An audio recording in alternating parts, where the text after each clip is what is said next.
Well, I guess from Steve Bruce's point of view, his job is to manage Newcastle United, and at the end of the day, this whole situation, takeover, stories emerging left, right, and centre on breaking news on all the sports channels, worldwide headlines. That is a situation he has to manage.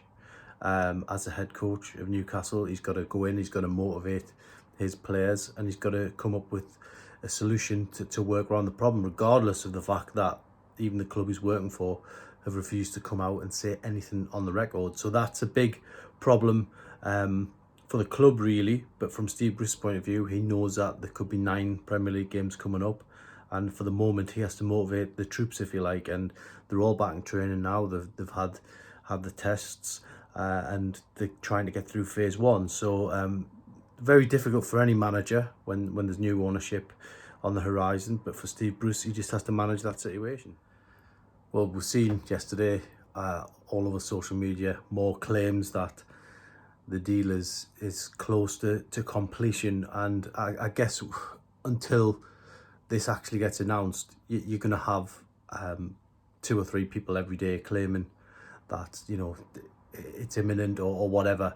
And from Newcastle's point of view, they just have to wait they have to go back to basics, if you like. They've got to wait for the Premier League to give them that green light. And I personally think that when this story does break, if that's what you want to call it, I mean, for me, it's just a case of confirmation. But when that official confirmation does break, I think it'll personally come from a statement from Public Investment Fund / Newcastle United, and it'll be, you know, a joint statement, and there'll possibly be an embargo on it, and all the press will pretty much find out together, because anybody in the last 6, 7, 8 weeks could say it was imminent, and you know, it hasn't unfolded that way. So we wait for that statement. I think that is the best way to do it if you want to preserve your sanity, is to wait exactly for the official green light. Well, we've seen the players coming back into training yesterday. A couple of them posted things on social media, so it was almost like the first day of a pre-season session, really. You know, players seeing each other for the first time in quite a while. And the big bonus from all this, from Steve Bruce's point of view, certainly, is that he's going to have players back. Andy Carroll, Martin Dubravka, Kieran Clark, all players who thought the season was over, are now back in full contention.